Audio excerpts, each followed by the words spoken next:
లేయా ద్వేషించబడుట యెహోవా చూచి ఆమె గర్భము తెరిచెను. రాహేలు గుడ్రాలై ఉండెను.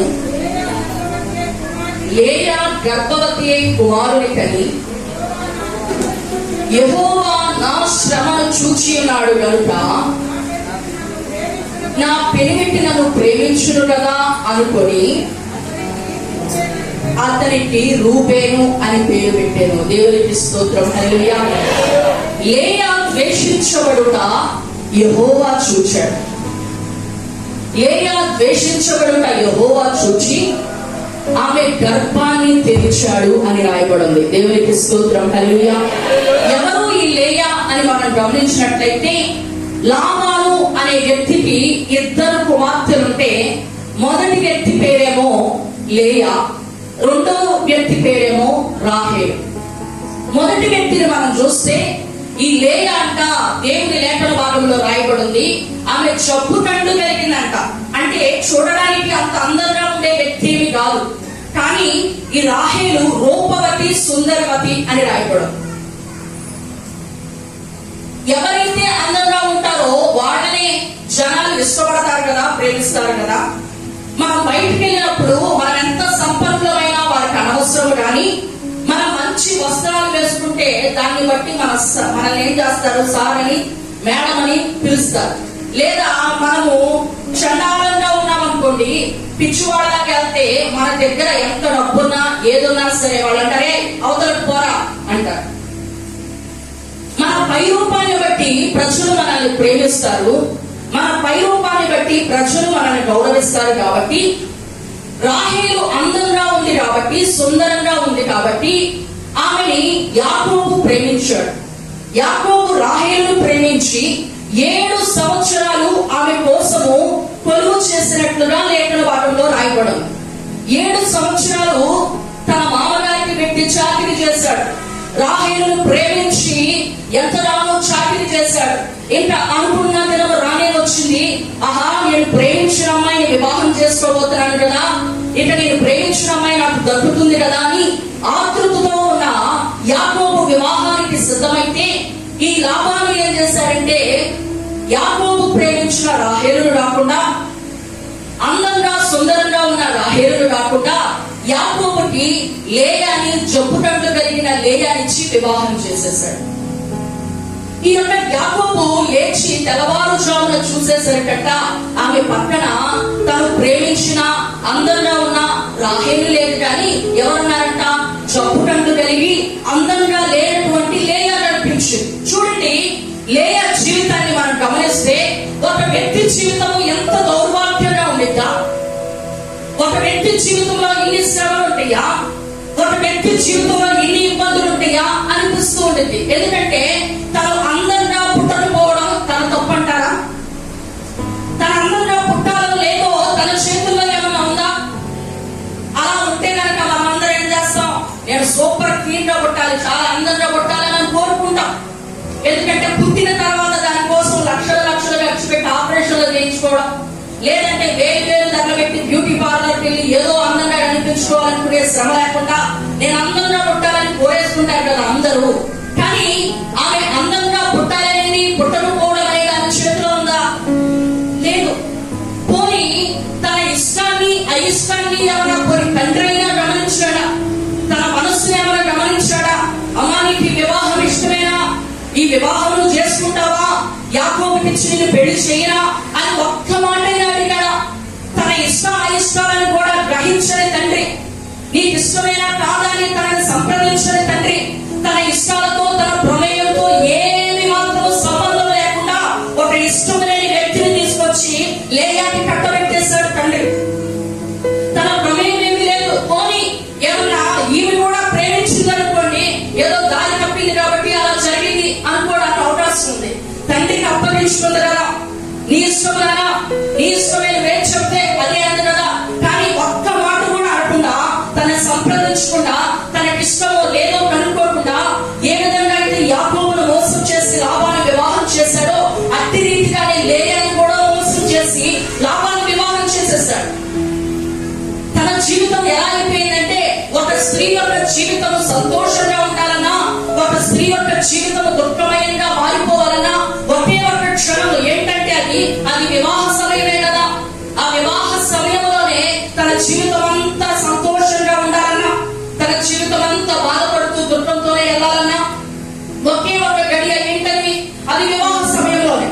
ఆ ప్రాముఖ్యమైన సంఘటన కూడా తన ఇష్టంతో సంబంధం లేకుండా, తన ప్రమేయం ఏమి లేకుండా మోసం చేసి తండ్రి వివాహం చేసేసాడు. పోనీ వివాహం అయిపోయింది, ఇతనైనా నా భర్తని నా వైపు తిప్పుకోవాలి, తనకి నా మీద ప్రేమ కలిగేటట్టు ప్రవర్తించాలి, తనకి అనుకూలంగా నేను నడుచుకోవాలి అని ఎంత ప్రయత్నం చేసినా, ఎంత ప్రేమించినా కూడా తనంటేనే గిట్టని, తనంటేనే నచ్చని, తనంటేనే ఇష్టం లేని ద్వేషించే భర్త. ఒకసారి తన జీవితాన్ని చూడండి.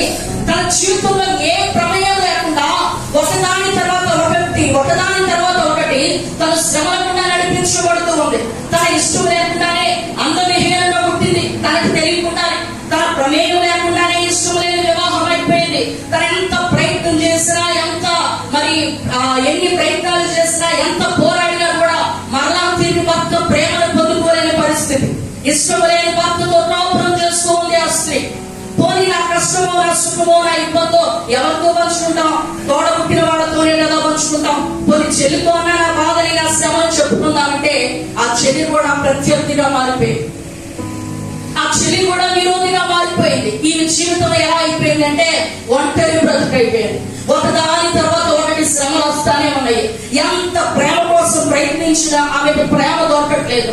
ఎంత మంచిగా ప్రవర్తించినా, ఏమి చేసినా కూడా తిరిగి భర్త దగ్గర నుంచి ఆమె ప్రేమను పొందుకోలేని పరిస్థితిలో శ్రమలో నడుస్తున్న లేయనంట యెహోవా చూశాడంట. దేవునికి స్తోత్రం, హల్లెలూయా.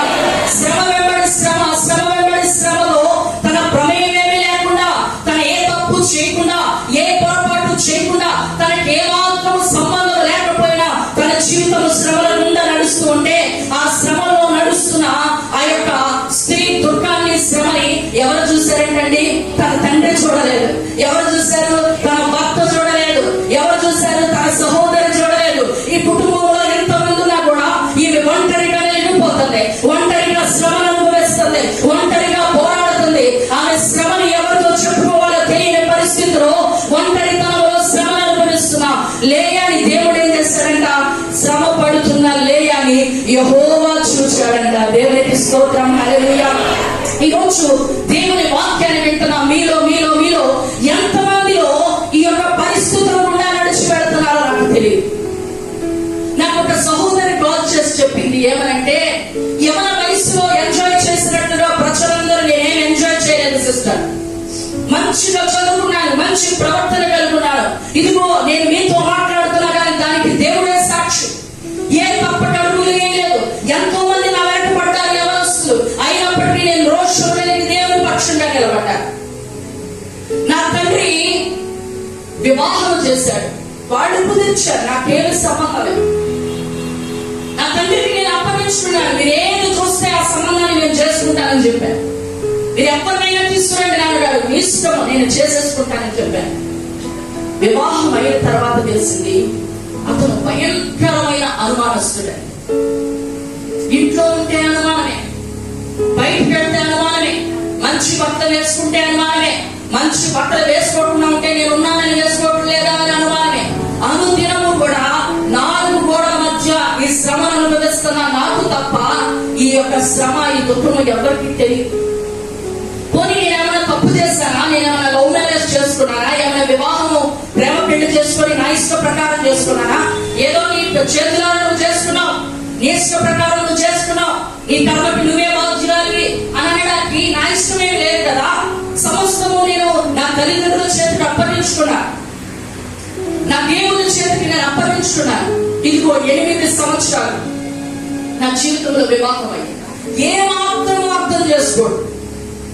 ఎంత ప్రేమగా ప్రవర్తించినా ఆ ప్రతి దాన్ని కూడా వ్యంగ్యంగా, వ్యతిరేకంగా మార్చేసి తన మాటల ద్వారా నేను ఇంకా ఎందుకు బ్రతుకున్నానని అనుదినము నలిగిపోయేటట్టుగా తన మాటలనే సూదులతో నన్ను పడుస్తూనే ఉన్నాడు. 8 సంవత్సరాలుగా ఈ నరక యాతనలు నేను పడుతూనే ఉన్నాను. ఏ మనిషికి నేను చెప్పలేను. ఎందుకంటే ఈ 4 గోడలు దాటి బయటకు వెళ్తే నా భర్త ఒక మంచి వ్యక్తి మరొక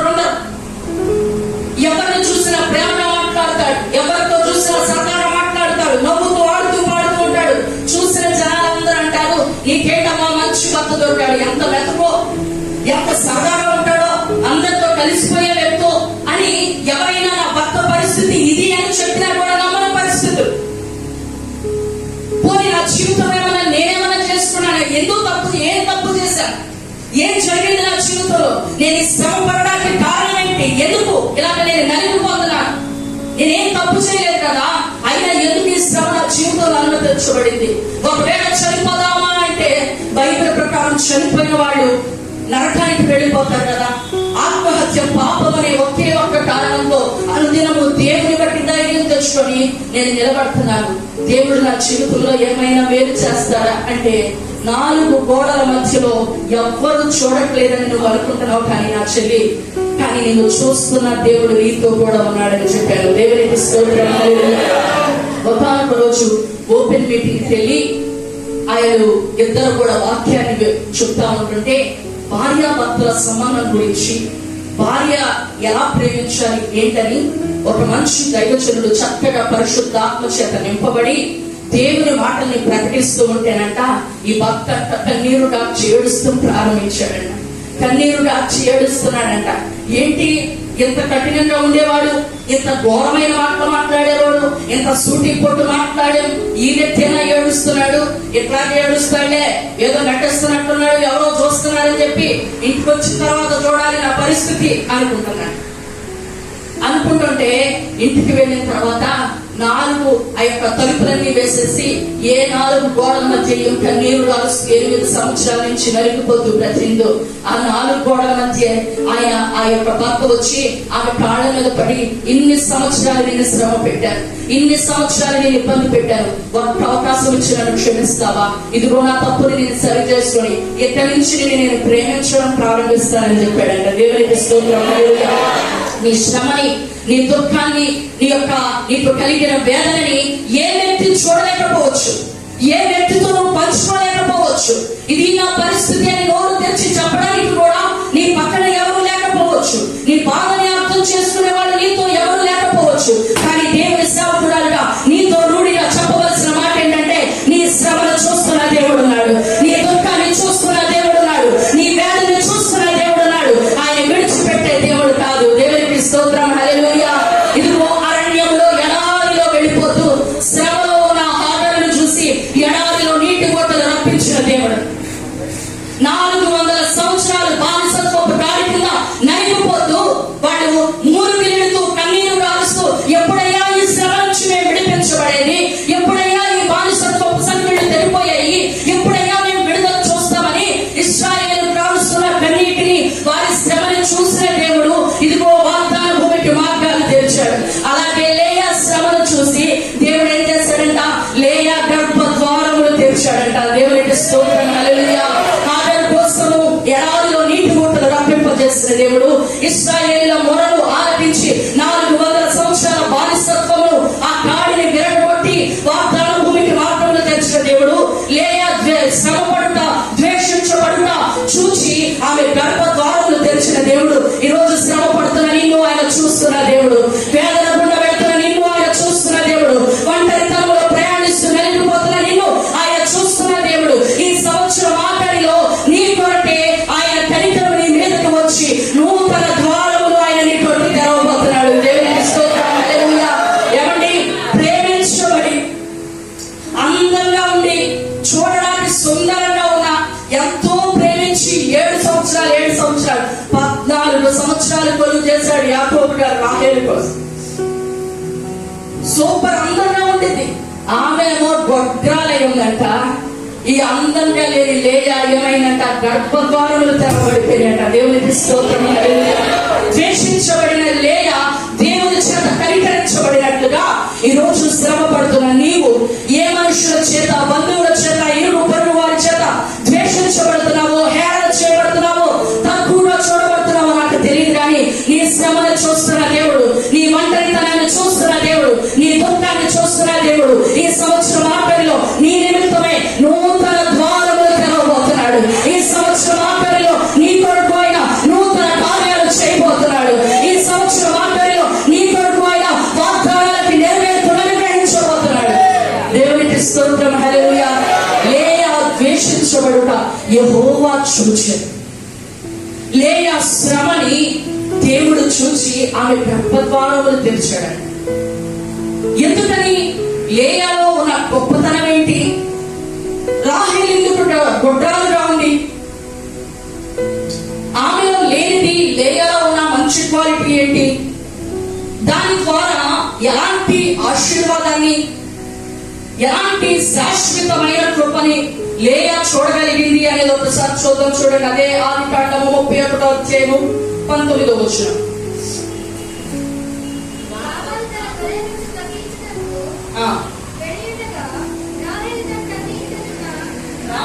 తన తండ్రి ఇంటినున్న రాహేలు తన తండ్రి ఇంటినున్న గృహదేవతలను దొంగిలేను. దేవునికి స్తోత్రం. హల్లెలూయా. రాహేలు ఎలాంటిదంటండి? చాలా సుందరవతి, చాలా అందంగా ఉండే వ్యక్తి. కానీ ఏం చేస్తుందంట? వాళ్ళ నాన్నగారు గొర్రెల బొచ్చు కత్తిరించడానికి వెళితే వాళ్ళ నాన్నగారు ఇంట్లో లేని సమయంలో ఆ ఇంట్లోకి దూరి ఆ ఇంట్లో ఉన్న గృహదేవతలని దొంగిలించిందంట. ఈమె చూడటానికి చాలా అందంగా ఉండిద్ది, కానీ ఏం జరిగింది? ఈవిడ దొంగ బుద్ధి కలిగింది. అర్థమవుతుందా? ఎందుకని ఆ గృహదేవతని దొంగిలించింది? ఇశ్రాయేలీయులకు ఒకే ఒక దేవుడు కదా, ఆయన రోషము కలిగిన దేవుడు కదా. ఆయన విగ్రహాలని మరి ఏ ఇతర దేవతలని ఆరాధిస్తే ఆయన అంగీకరించడు కదా, ఒప్పుకోడు కదా. అది భయంకరమైన శాపం అని తెలుసు కదా. ఎందుకని? అది ఏదో పెద్ద బంగారమో భాగ్యమో లాగా వాళ్ళ నాన్నగారు లేని సమయంలో ఆ ఇంటిలోకి దూరి ఆ గృహదేవతలను దొంగిలించింది. జీవము గల దేవుడు ఏమిటి చాలేదా? రోషము గల దేవుడు ఉన్నాడని ఏమిటి తెలియట్లేదా? ఇశ్రాయేలీయుల దేవుడు ఆయన ఒకే ఒక్క దేవుడు.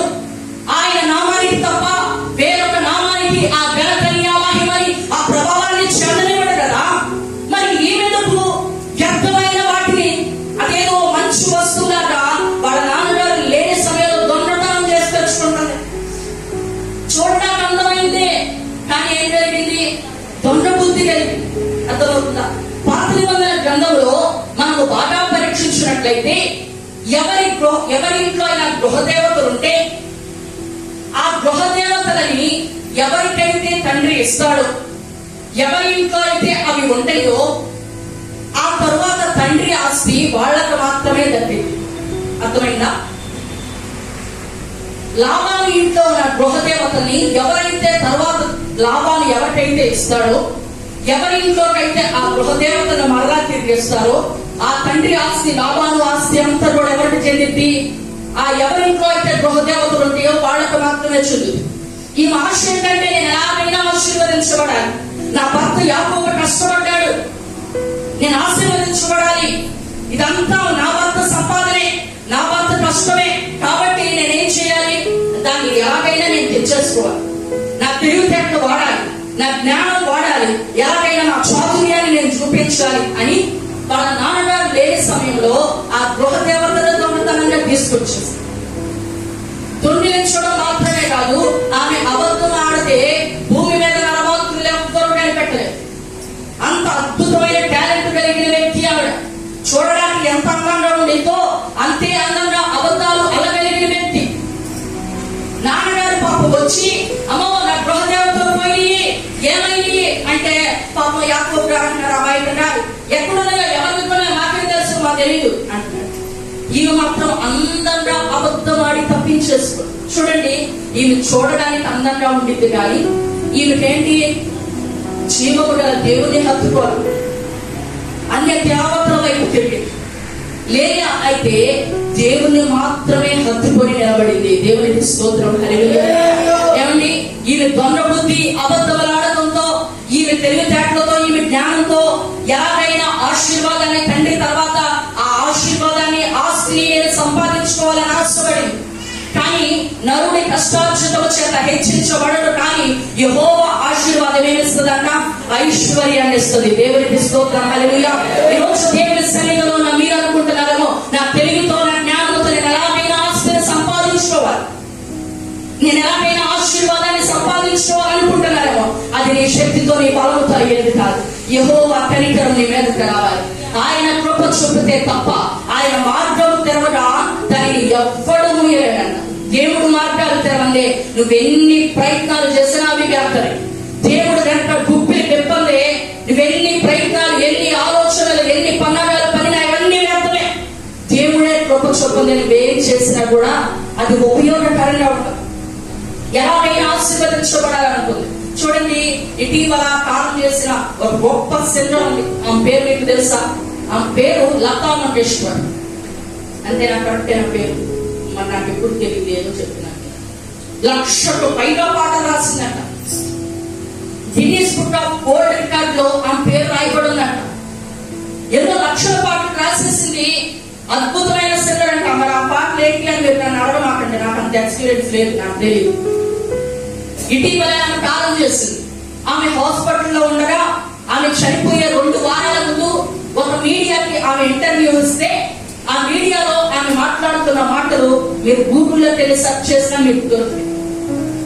ఆమె చెప్తా ఉంది ఏమంటే, నా గ్యారేజ్ లో మోస్ట్ లగ్జరియస్ కార్, ప్రపంచంలోనే అత్యధిక ఖరీదైన కారుల్లో నా దగ్గర కూడా అలాంటి ఖరీదైన కార్లే ఉన్నాయి. కానీ నేను ఇప్పుడు వీల్ చైర్ లో మాత్రమే తిరుగుతున్నాను. నా యొక్క డ్రెస్సింగ్ రూమ్ వచ్చి మీరు చూస్తే, వేసిన బట్టలు మళ్ళీ వేయకుండా ఏకంగా వరుసనే 6 సంవత్సరాలు వేయగలిగినన్ని వస్త్రాలు నా దగ్గర ఉన్నాయి. కానీ హాస్పిటల్లో వాళ్ళు ఇచ్చిన ఈ గౌను మాత్రమే నేను వేసుకుంటున్నాను. ఒక చోట నుంచి మరొక చోటకి జెట్ ఫ్లైట్లలో ప్రయాణం చేసిన వ్యక్తిని నేను. ప్రత్యేకమైన విమానాల్లో ప్రయాణం చేశాను. మోస్ట్ లగ్జరియస్ లైఫ్ అనుభవించాను. కానీ ఇప్పుడు ఈ వీల్ చైర్ లో ఒక ల్యాబ్ నుంచి ఇంకొక ల్యాబ్కి, ఒక దగ్గర టెస్టులు చేసే దగ్గర నుంచి ఇంకొక టెస్టులు చేసే దగ్గరకు మాత్రమే తిరుగుతున్నాను. నా హెయిర్ స్టైల్ చేసేవాళ్ళు, నా జుట్టుని అలంకరించే వాళ్ళు వస్తే, ఒక్కసారి నా దగ్గరకు వాళ్ళు వచ్చి నా హెయిర్ ని స్టైల్ చేసినందుకు నేను ₹1,00,000 పేమెంట్ ఇచ్చాను. కానీ ఈ రోజు నేను హెయిర్ స్టైలింగ్ చేసుకోవాలన్నా నా నెత్తి మీద జుట్టు అనేదే లేదు. ప్రపంచంలోనే అత్యధికమైన వినియోగకరమైన కాస్ట్లీయెస్ట్ బ్యూటిషియన్ ప్రొడక్ట్స్ ఏవైతే అందాన్ని మెరుగుపరచడానికి వాడతారో, ఆ ప్రొడక్ట్స్ అన్ని కూడా కొన్ని లక్షలు ఖర్చు పెట్టే నా ముఖానికి నేను వాడాను. కానీ ఇప్పుడు నర్సులు వేడి నీళ్ళలో కవర్ ముంచి దాన్ని మాత్రమే నా మొహానికి రుద్దుతున్నాను. నా జీవితం అంత దరిద్రంగా దౌర్భాగ్యంగా ఉంది అని నిరాశతో ఆమె జీవితాన్ని ముగించినట్లుగా మనం చూస్తున్నాం. చూడండి నా ప్రియ దేవుని బిడ్డలారా, ఈరోజు మీరు ఈ లోకంలో ఎంత ప్రయాసపడినా అది వ్యర్థమే. కానీ ఏదో విధంగా ఆశీర్వదించబడాలి, ఏదో విధంగా నేను డబ్బును సంపాదించాలి, ఏదో విధంగా నేను అభివృద్ధిని చెందాలి, ఏదో విధంగా నేను పైకి రావాలని దారి తప్పిపోయింది రాహేలు. కానీ లేయా అయితే తనకి శ్రమ వెంబడి శ్రమ కలుగుతున్నా, ఇబ్బందులు గుండా నడుస్తున్నా, ద్వేషుడు గుండా వెళుతున్నా, ఒంటరితనం గుండా వెళుతున్నా, దేవుని పాదాలే శరణంగా పట్టుకొని వేలాడుతూ ఉంది. దేవునికి స్తోత్రం. హల్లెలూయా. ఏమండి, ఈ యొక్క లేయా శ్రమనట దేవుడు చూచి ఆమె గర్భాన్ని తెరిచి ఒక కుమారుని ఇచ్చాడు. కుమారుని ఇస్తే ఆమె అనుకుంటుంది, ఇప్పుడు దేవుడు నన్ను నా శ్రమను చూశాడు కదా, నాకు కుమారుని ఇచ్చాడు కదా, ఇప్పుడు నా భర్త నన్ను ప్రేమిస్తాడు కదా అనుకొని అతనికి ఏం పేరు పెట్టినట్ట, రూపేను అని పేరు పెట్టి, మరలా తిరిగి ఒక కుమారుని కనింది. మరలా తిరిగి ఒక కుమారుని కని, ఇదిగో నా బాధని దేవుడు విన్నాడు కదా, అందుకే దేవుడు మరొక కుమారుని ఇచ్చాడు. ఎక్కడైనా నా యొక్క భర్త నన్ను ప్రేమిస్తాడు, ఖచ్చితంగా 2వ కుమారుని కూడా కన్నాను కాబట్టి, 2 వారసులు ఇచ్చాను కాబట్టి నా భర్త నన్ను ప్రేమిస్తాడని చెప్పి అతనికి షిమ్యోను అని పేరు పెట్టి, మరలా లేయా గర్భము ధరించి 3వ కుమారుని అని అనుకుంటుంది, ఇక మీదట ఖచ్చితంగా నా భర్త నన్ను హత్తుకుంటాడు. ఎందుకంటే 3 కుమారులు ఇచ్చాను కదా, 3 వారసులు ఇచ్చాను కదా, ఇక నన్ను ప్రేమిస్తాడు నా భర్త నన్ను హత్తుకుంటాడు అనుకుంది. కానీ అంట ఆ ప్రేమ ఆమెకు దొరకలేదు. కుమారుని కన్నా వారసుని ఇచ్చినా, ఎన్ని ప్రయత్నాలు చేసినా, ఎంతగా ప్రేమ చూపించినా తిరిగి భర్త దగ్గర నుంచి మాత్రం ఆమె ప్రేమను పొందుకోవాలి. చూడండి, మన పక్కన ఉన్న వాళ్ళు మనల్ని ప్రేమించని వ్యక్తులైతే ఏమి చేసినా, ఏది మాట్లాడినా, ఎంత ప్రేమ చూపించినా తిరిగి ప్రేమ పొందలేని ఒంటరితనం పరిస్థితులు కూడా వెళ్తే ఎంత బాధాకరం అండి. లేయా అంట మరలా గర్భవతి కుమారుడి కని 4వ కుమారుడి కంటుంది, ఇప్పుడు నేను యెహోవాను స్తుతించెదను అంటుంది. దేవునికి స్తోత్రం. హల్లెలూయా. ఏం చేస్తుందండి? 3 కుమారులు కనే వరకు ఇప్పుడైనా నా భర్త నన్ను ప్రేమిస్తాడా, ఇప్పటికైనా ఆయనకి నా మీద ప్రేమ కలిగిద్దాము, ఇతనైనా నా వైపు తిరుగుతాడేమో, ఇటువైపు అయినా ఇట మీదకైనా నన్ను హత్తుకుంటాడేమో, ఇట మీదైనా నా మీద కొంచెమైనా ఇష్టం చూపిస్తాడేమో, ప్రేమను చూపిస్తాడేమో అని ఎదురు చూస్తూ వస్తుంది. సంవత్సరాలు గడిచిపోతున్నాయి కానీ ఎటువంటి మార్పు భర్తలో రా తిరిగి ప్రేమను పొందుకోలేకపోయింది. ఇప్పుడు అనుకుంటుంది, తన మనస్సు విరిగిపోయి, తన మనస్సు విసిగిపోయి ఇప్పుడు అనుకుంటుంది, ఇక నేను ఎందుకు శ్రమ పడుతున్నాను, నేను ఎందుకు ప్రేమను పొందుకోలేకపోయాను, నేను ఎందుకు ఇష్టం లేని వ్యక్తితో బ్రతుకుతున్నాను, నేను ఎంత ప్రేమ చూపించినా ఈ వ్యక్తి ఎందుకు నా మీద తిరిగి ప్రేమ చూపించట్లేదు, మరలా ఎందుకు నా మీద ఇష్టాన్ని చూపించట్లేదు, ఈ వెతుకులాట, ఈ ప్రశ్నలన్నీ విడిచిపెట్టేసి అనుకుంటుంది, ఈ ప్రశ్నలొద్దు, మనుషుల ప్రేమ కాదు, దేవుని మాత్రమే స్తుతిస్తాను అనుకుంటుంది. దేవునికి స్తోత్రం. హల్లెలూయా. మనుషుల ప్రేమ వ్యర్థం కానీ దేవుని ప్రేమ శాశ్వతమైన ప్రేమ. మనుషుల ప్రేమ నీ దగ్గర అందం ఉన్నప్పుడు మాత్రమే, నీ దగ్గర ఆస్తి ఉన్నప్పుడు మాత్రమే, నీ దగ్గర బలం ఉన్నప్పుడు మాత్రమే. కానీ నా దేవుని ప్రేమ ముదిగు వచ్చు వరకంట, తల వెంట్రుకలు నెరయు వరకంట, ఇదిగో ముసలితనము వృద్ధాప్యం వచ్చేసినా కూడా ఆయన ఎంత బాగుందో నా కూతురు, నా కుమార్తె, నా చిట్టి తల్లి అని చిన్నపిల్లల్ని అయితే ముద్దాడతారు కానీ ముసలివాడిని ఎవరైనా ముద్దాడతారండి? ఎత్తుకుంటారా అని ముసలివాడిని ఎవరైనా ఎత్తుకుంటారా? ఎత్తుకోవాలని అట్లాంటి పరిస్థితులు వస్తాయి. కానీ భయంకరమైన వాసన వచ్చేస్తున్నారు దగ్గర, మరి మంచిగా శుభ్రం ఉండదు కదా, వాళ్ళ వస్త్రాల దగ్గర నుంచి వాళ్ళ దగ్గర నుంచి ముసలితనంలో ముసలి వాసన వచ్చేస్తా ఉంది. అబ్బా ఎంత బాగున్నారో అని ఎత్తుకుంటారా? వాళ్ళని ముద్దు పెట్టుకుంటావా? కానీ మన దేవుడు అంట వృద్ధాప్యం వచ్చేసినా కూడా, తల వెంట్రుకలు నెరసిపోయినా కూడా, ముసలితనంలో కూడా మన దేవుడు మనల్ని ఎత్తుకొని ముద్దాడతాడంట. దేవునికి స్తోత్రం. హల్లెలూయా. ఎంత ప్రేమ కలిగిన దేవుడు! 1 రోజు 2 రోజులు ప్రేమించే దేవుడు కాదు, శాశ్వతమైన ప్రేమని నీ మీద చూపిస్తున్న దేవుడు. ఎంతగా ఆయన నేను ప్రేమిస్తున్నాడో తెలుసా? నీ నిమిత్తమై ఆ మహిమను విడిచిపెట్టి వచ్చేంతరా, నీ నిమిత్తమై ఆ పరలోక దూతల సేవలను విడిచిపెట్టి వచ్చేంతరా, నీ నిమిత్తమై నీ యొక్క పాపమంతా ఆయన భరించేంతరా, నీ నిమిత్తమై నువ్వు చేసిన శ్రమలు, నువ్వు చేసిన పాపాల నిమిత్తమై ఆఖరి రక్తపు పొట్టు వరకు కాచేంతరా, తనకు ప్రాణము నీ కొరకు పెట్టేంతరా నిన్ను ప్రేమిస్తున్న దేవుడు నీతో కూడా ఉన్నాడు. దేవునికి స్తోత్రం. హల్లెలూయా. లేయా అంట అనుకుంటుంది, ఇప్పుడు నేను యెహోవాను స్తుతించెదను అనుకుంటుంది. ఎప్పుడైతే ఆమె మనుషుల ప్రేమ కొరకు బ్రతకడం మానేసిందో, ఎలాంటి కష్టమైన పర్ల, భర్త ప్రేమించకపోయినా పర్లేదు, ఒంటరితనమైన పర్లేదు, శ్రమ వెంబడిష్టమైన పర్ల, ఇక నేను దేవుని స్తుతిస్తా అనుకోండి. దేవునికి స్తోత్రం. హల్లెలూయా. ఎప్పుడైతే దేవుని స్తుతించడం ప్రారంభించిందో ఆమె జీవితంలో నూతన కార్యాలు జరగడం ప్రారంభమైపోయింది. ఆమె జీవితంలో అసలైన ఆశీర్వాదము ప్రారంభమైపోయింది. దేవునికి స్తోత్రం. హల్లెలూయా. ఈరోజు నీవు కూడా ఆశీర్వాదాన్ని, దేవుని కృపని, దేవుని కనికరాన్ని పొందాలంటే మనుషుల ప్రేమ కొరకు వెంపర్లాడవాక. ఏం చేస్తే నా పిల్లలను ప్రేమిస్తాడు, ఏం చేస్తే ఇంకా నా భర్తలను ప్రేమిస్తాడు, ఎందుకని నేను ఏది మాట్లాడినా తను తప్పుగానే ఎంచుతున్నారు, నా జీవితం మాత్రమే ఎందుకు ఎలా ఉంది?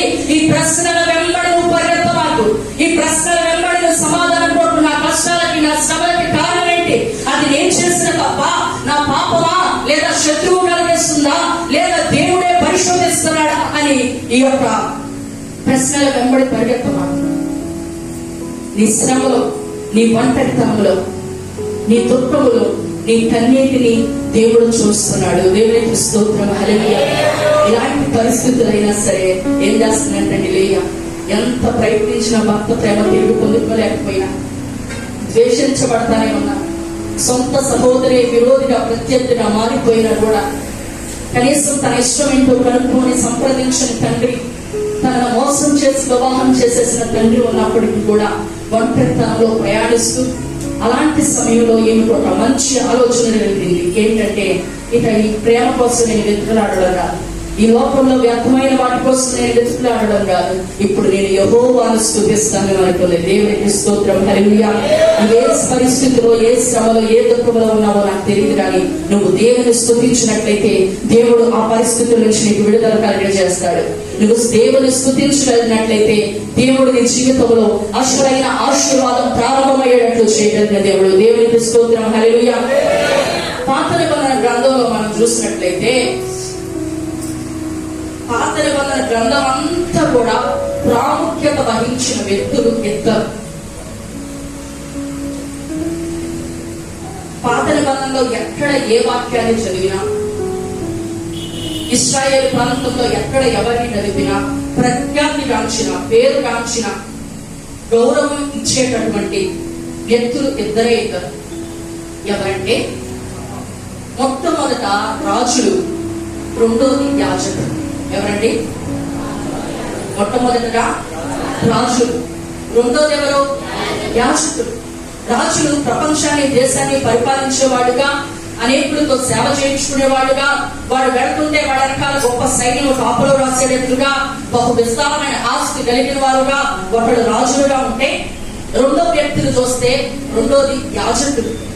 ఆ దేశమంతా పరిపాలించే రాజు అయినా సరే ఈ యాజకుడు చేత అభిషేకించబడవలసింది.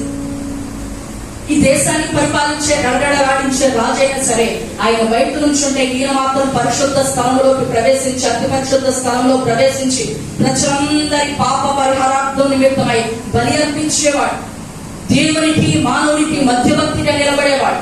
అందుకని పాత నిబంధన గ్రంథాన్ని మనం ఎక్కడ చూసినా రాజుల చరిత్ర అయినా కనపడుతుంది, లేదా యాజకులైనా కనిపిస్తా ఉంటారు. ఈ పాత నిబంధనే ప్రభావితం చేసేసిన ఇద్దరు రాజులప్పుడు, యాజకులప్పుడు. ఎవరండి రాజులు, యాజకులు అని చూస్తే, రాజులు వచ్చిందేమో ఇందులో నుంచి, యోధాలో నుంచి వచ్చారు. యాజకులు వచ్చిందేమో లేవీలో నుంచి వచ్చారు. దేవునికి స్తోత్రం. హల్లెలూయా. ఏమంటే ఎప్పుడైతే యెహోవాను దేవుని స్తుతించడం ప్రారంభించిందో లేయా జీవితం ఎలా మారిపోయిందంటే, ద్వేషించబడిన లేయా, భర్త ప్రేమను చూడలేకపోయిన లేయా, సొంత సహోదరి చేతే మరి ద్వేషించబడుతున్న లేయా, ఒంటరితనంలో ప్రయాణిస్తున్న లేయా, ఎవరి ప్రేమని పొందలేని లేయా ఎలా మారిపోయిందంటే, పాత నిబంధన గ్రంథంలో అత్యంత ప్రాముఖ్యమైన వారు, ఆ పాత నిబంధన గ్రంథాన్ని షేక్ చేసేసిన వాళ్ళు, గొప్ప గొప్ప రాజులు, గొప్ప గొప్ప పరిశుద్ధ స్థలంలో, అతి పరిశుద్ధ స్థలంలో నివసించే యాజకులు ఎవరిలో నుంచి వచ్చారంటే ఈ లేయాలో నుంచే వచ్చారంట. దేవునికి స్తోత్రం. హల్లెలూయా. పాత నిబంధన గ్రంథాన్ని కదిలిపేసిందండి ఆవిడ, ఆ పునాదులు కదిలించేసింది. ఎందుకంటే ఆమెలో నుంచి ఎవరు చేశారంట? రాజులు వచ్చేసారు. దేవునికి స్తోత్రం. హల్లెలూయా. ప్రపంచాన్ని శాసించే వాళ్ళు వచ్చేసారు, ప్రపంచాన్ని పరిపాలించే వాళ్ళు వచ్చారు. ఇదిగో దేశం అంతా గడగడలాడిపోతా ఉండింది వారి కుమారులను చూసి, ఎందుకంటే వాళ్ళు రాజులుగా ఉన్నారు. రెండోదిగా చూస్తే ఎవరు వచ్చారంట? ఈలో నుంచి యాజకులు చేశారంట. దేవునికి స్తోత్రం. హల్లెలూయా. అతి పరిశుద్ధ స్థలంలో నివసించి ప్రజలందరి పక్షముగా మొరపెట్టేవాడు, ప్రజలందరి పక్షముగా గోపము వేసేవాడు. ఎవరు ఏ పాపము చేసినా ఆ పాపము వారి మీద ఉండకూడదంటే, అది వారికి శాపముగా మారకూడదంటే, ఈ యాజకుడు అతి పరిశుద్ధ స్థలంలోకి వచ్చి వారి నిమిత్తమై ప్రాయశ్చిత్తం అర్పిస్తేనే కానీ వారికి విడుదల లేదు. అత్యంత దేవుని మందిరంలో ప్రాముఖ్యత వహించిన ఈ యాజకులు ఎవరిలో నుంచి వచ్చారంటే అది లేయాలో నుంచి వచ్చారు. దేవునికి స్తోత్రం. హల్లెలూయా.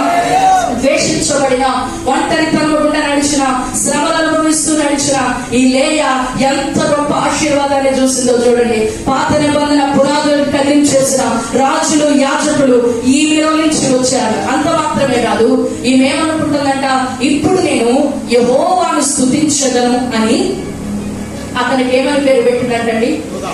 యోధా అని పేరు పెట్టిందంట. చూడండి, దేవుని స్తుతించడం ప్రారంభించింది. నా పరిస్థితి ఎలా ఉన్నా పర్లేదు, నాకు ఎన్ని ఇబ్బందులు ఉన్నా పర్లేదు, ఎవరు నన్ను ప్రేమించకపోయినా పర్లేదు, ఎవరు నా బాధను అర్థం చేసుకోకపోయినా పర్లేదు, నన్ను చూస్తున్న దేవుడు నాతో కూడా ఉన్నాడు. ఇదిగో ఇప్పటి వరకు నా ఒంటరితనంలో నన్ను నడిపిస్తున్న దేవుడు, నా చేయి పట్టుకొని నా వెనువెంటనే ఉన్న దేవుడు, నన్ను ధైర్యపరుస్తున్న దేవుడు, నన్ను విడిచిపెట్టని దేవుడు నాతో కూడా ఉన్నాడని చెప్పి ఆ దేవుని స్తుతించడం ప్రారంభించింది, ఆ దేవుని మహిమపరచడం ప్రారంభించింది. ఎవరు పుట్టారండి? ఎవరు పుట్టారు? యోధా పుట్టాడు. ఎవరు యోధా అంటే అంటే యూదాలో నుంచి మన రక్షకుడైన యేసు ప్రభు వారు వచ్చేసారు. యూదా గోత్రపు సింహమైన యేసు ప్రభు వారు వచ్చారు. ఇదిగో ఎవ్వరి ప్రేమను పొందుకోలేని ఈ లేయా, ఒంటరితనంలో నడిచిన లేయా, శ్రమ వెంబడి శ్రమ చూసిన లేయా, దుఃఖము పంచుకోవడానికి కూడా ఎవరు లేని లేయాల నుంచి మన రక్షకుడైన యేసు ప్రభు వారు, యూదా గోత్రపు సింహమైన యేసు ప్రభు వారు ఈ లేయాలో నుంచే వచ్చేసాడు. దేవునికి స్తోత్రం. చప్పటిలోని దేవుడు నామాన్ని కొడతామా. మన దేవుడు ఎంత కనికరం కలిగిన దేవుడు, శ్రమ పడుతున్న నిన్ను చూస్తున్న దేవుడు, ఒంటరితనంలో నిన్ను చూస్తున్న దేవుడు, ఇదిగో నీవు కాలుస్తున్న కన్నీటిని ఆయన చూస్తున్న దేవుడు. ఆయన విడిచిపెట్టే దేవుడు కాదు. లేయకి శాశ్వతమైన ఆశీర్వాదాన్ని అనుగ్రహించిన దేవుడు.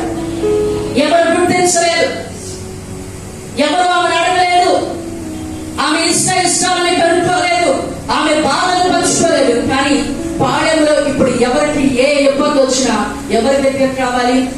రాజుల దగ్గరకైనా వచ్చి వినవించుకోవాలి, యాజకుల దగ్గరకైనా వచ్చి వినవించుకోవాలి. దేవునికి స్తోత్రం. హల్లెలూయా. ప్రజలందరికీ తలమానికగా ఉండే సంతానాన్ని దేవుడు లేయాకు అనుగ్రహించాడు. అంత మాత్రమే కాదు, ప్రపంచాన్ని కదిలించేసే, ప్రపంచాన్ని పాపము నుంచి విడిపించే, శత్రువు తలని చెతకు కొట్టే మరి ఆ మాట చూడండి. ఆదికాండము 3:16 అనుకుంటా. ఎస్ 3:16 ఒక మాట చూడండి. ఆదికాండము 3 ఆయన స్త్రీతో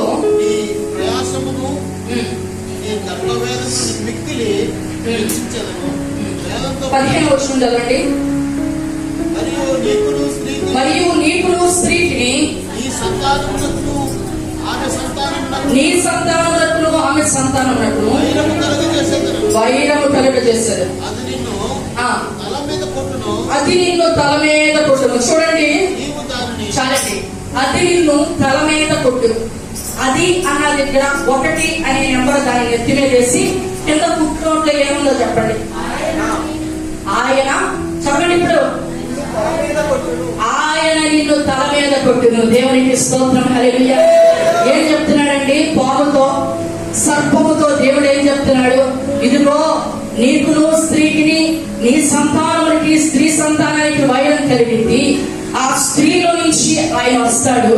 ఆయనే నిన్ను తల మీద కొట్టి నీ తలని చెత్తకు కొడతాడని చెప్తున్నాడు. దేవునికి స్తోత్రం. హల్లెలూయా. ఏమండి? ఏ స్త్రీ ద్వారా అయితే భూమి మీద పాపం వచ్చిందో అదే స్త్రీలో నుంచి ఇదిగో ప్రపంచాన్ని కదిలించేసి, ప్రపంచాన్ని శాపం నుంచి విడిపించి, ప్రపంచాన్ని పాపపు బంధకాల నుంచి విడిపించే రక్షకుడైన యేసు ప్రభు వారు ఎక్కడి నుంచి వచ్చారంటండి? అదే స్త్రీ సంతానంలో నుంచి వచ్చారంట. ఇక్కడ రాయబడి ఉంది, ఆయన నిన్ను తల మీద కొట్టును. ఇదిగో నిన్ను ఏర్పాటు చేస్తున్న శత్రువు తలని చెత్తకు కొట్టే గొప్ప దేవుడు, రక్షకుడైన దేవుడు ఎక్కడి నుంచి వచ్చాడు? ఒక స్త్రీలో నుంచి వచ్చాడు. చూడండి, యోధా గోత్రపు సింహమైన యేసు ప్రభు వారు యోధాలో నుంచి వచ్చారు. యోధా ఎవరి కుమారుడైపోయాడు? ఇప్పుడు లేయా కుమారుడైపోయాడు. దేవునికి స్తోత్రం. హల్లెలూయా. ఈరోజు స్త్రీని ప్రేమించి దేవుడు ఆ స్త్రీలో నుంచి, బలహీనురాలైన స్త్రీలో నుంచి బలవంతుడైన యేసయ్య వచ్చినట్లుగా ఆ యొక్క సర్పము తలని ఆయన చెతను కొట్టేసినట్లుగా ఈరోజు నువ్వు ఏ కట్లతో కట్టబడి ఉన్నావో, ఏ బంధకాలతో బంధించబడి ఉన్నావో ఆ యొక్క సర్పము తలని ఆయన ఆల్రెడీ చెతను కొట్టేస్తాడు. కాబట్టి ఈరోజు ఆయన నీకు విడుదలనిచ్చేస్తాడు. నీవు పొందుతున్న శ్రమ నుంచి ఆయన విడుదలనిచ్చేస్తాడు. నువ్వే బంధకాలలో ఉన్నావో బంధకాల నుంచి దేవుడు విడుదలనిచ్చేస్తాడు. లేయాని ప్రేమించి దేవుడు యూదానిచ్చి ఆమెలో నుంచి రక్షకుడైన నీతి సూర్యుడైన యేసు ప్రభు వారు వచ్చినట్లుగా ఒక శాశ్వతమైన ఆశీర్వాదం, ఎవ్వరూ పొందుకోలేని కృప లేయా ఎలా పొందుకుందంటే ఆమె శ్రమలో దేవుని స్తుతించడం ప్రారంభించింది. ఆమె శ్రమలో ఎవరి వైపుకు పరిగెత్తలేదు. ఆమె శ్రమలో వేరొకరిని ఆశ్రయించలేదు. శ్రమైన ఇబ్బంది అయిన దేవుని పాదాల దగ్గర నిలచుంది. కాబట్టి దేవుని మహా కనికరము లేయా మీదకి వచ్చి నీతి సూర్యుడైన యేసు ప్రభు వారు లేయాలో నుంచి ఉదయించినట్లుగా మనం చూస్తున్నాం. దేవునికి స్తోత్రం. హల్లెలూయా. ఒక్క మాట చెప్పి నేను ముగిస్తాను. అదే ఆదికాండము 35:16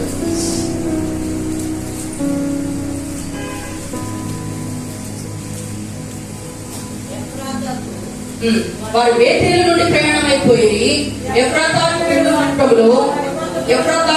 మార్గములో మరికొంత దూరం ఉన్నప్పుడు రాహేలు ప్రసవించుచు ప్రసవ వేదన ప్రయాసపడిన. ఆమె ప్రసవము వలన ప్రయాసపడుచున్నప్పుడు మంత్రసారి ఆమెతో భయపడకు, ఇది నీకు కుమారుడని చెప్పాను. ఆమె మృతి పొందెను. దేవునికి స్తోత్రం. హల్లెలూయా. రాహేలు ఎక్కడ మృతి పొందిందంటండి? ఎఫ్రాతాలో, ఇంకా ఆ వాగ్దాన భూమిలో అడుగు పెట్టకముందే, ఆ యెరూషలేములోకి వెళ్ళకముందే. మనం యెరూషలేము ప్రాంతాన్ని వెళితే మనకు చూపిస్తారు. ఇంకా మనం ఆ యెరూషలేము పట్టణానికి వెలుపల బయటలోనే ఇదే రాహేలు సమయాన్ని అని చూపిస్తా ఉంటారు. ఆమె ఆ వాగ్దాన భూమిలో చేర్చబడలేదు, ఆ వాగ్దాన భూమిలో కాలు పెట్టబడలేదు. బయటే చనిపోయినట్లుగా, మరణించినట్లుగా మనం చూస్తున్నాం. ఇంకా కొద్ది దూరం వాగ్దాన భూమి ఉంది అనగానే ఈ అందంగా ఉండే సుందరవతి అయిన రాహేలు అబద్ధమాడి దొంగతనం చేసి వేరొక దేవుళ్ళని ఆశ్రయించిన ఈ రాహేలు వాగ్దాన భూమిలోకి, పితరుల సమాధి చేయబడే ఆ యొక్క ప్రాంతంలోనికి, వాగ్దాన భూమిలోకి, పితరుల సమాధిలోనికి చేర్చబడకుండానే వెలుపటలనే మరణించినట్లుగా మనం చూస్తున్నాం. కానీ లేయా అయితే దేవుని పాదాల దగ్గర నిలిచిన లేయా, ద్వేషించబడిన లేయా, అందముగా లేని లేయా పితరుల సమాధిలో చేర్చబడిందంట. దేవునికి స్తోత్రం. హల్లెలూయా. ఆమె ప్రారంభం ఎంత బాధగా ఉన్నా కూడా ఆమె ముగింపు ఎంత ఆశీర్వాదకరంగా ఉందో చూడండి. ఆమె పితరుల సమాధిలో చేర్చబడితే యాకోబు ఐగుప్తులో ఉండి అడుగుతున్నాడు, అయ్యా నన్ను నేను ఎంతగానో మరి రాహేలు గారిని ప్రేమించాను కదయ్యా, ఆమె కోసం 14 సంవత్సరాలు కొలువు చేశాను, ఆమె దగ్గరే నన్ను పాత పెట్టండి అయ్యా అని అడగట్లేదు ఆయన. అర్థమవుతుందా? రాహేలు ఎక్కడ ఉంటే అక్కడ పాత పెట్టండి అని అడగట్లేదు. ఐగుప్తులో మరణిస్తున్నా యాకోబు అడుగుతున్నాడు, అయ్యా ఆ లేయా ఉంది కదా, ఆ లేయా సమాధి పక్కన నా పితరులతో మాత్రమే నన్ను పాతి పెట్టండి అని అడుగుతున్నాడు. దేవునికి స్తోత్రం. హల్లెలూయా. ఎంతైనా ప్రేమ పొందని లేయా జీవితం ఎలా మారిపోయింది? మరలా తిరిగి భర్త తిరిగి తిరిగి తిరిగి తిరిగి ఎక్కడికి రావాల్సి వచ్చింది? లేయా దగ్గరికి రావాల్సి వచ్చింది. శ్రమ పడిన, దుఃఖపడిన, వేదన చెందిన, ఒంటరితనంలో నడిచిన లేయాని దేవుడు ఆమె శ్రమను చూచి ఆమె గర్భము తెరిచినట్లుగా ఆమె ముట్టింపు ఎంత ఆశీర్వాదకరంగా ఉందంటే, మన పితరులందరూ చేర్చబడిన ఆ యొక్క పితరుల సమాధిలో లేయా చేర్చబడింది. యాకోబు పక్కనే ఆమె సమాధి చేయబడింది. ఇదిగో రాహేలు అయితే ఆ వాగ్దాన భూమిలోకి అడుగు పెట్టక ముందే మరణించినట్లుగా మనం చూస్తున్నాం. ఈ రోజు ఈ అశాశ్వతమైన లోకంలో నువ్వు పడుతున్న ఆ శ్రమల వైపు, వ్యర్థమైన వాటి వైపు, ఎట్లా నేను ఆశీర్వదించబడాలి, ఎలా నేను డబ్బు సంపాదించాలి, ఎలా నేను అభివృద్ధి చెందాలి, ఎందుకు నన్ను ఎవరు ప్రేమించట్లా, ఎందుకు నా జీవితం ఎలా ఉంది, ఎందుకు నేను అకారణంగా ఈ శ్రమలు పడుతున్నానని వీటన్నిటిని విడిచిపెట్టేసి మనస్ఫూర్తిగా దేవుని స్తుతించడం ప్రారంభించు.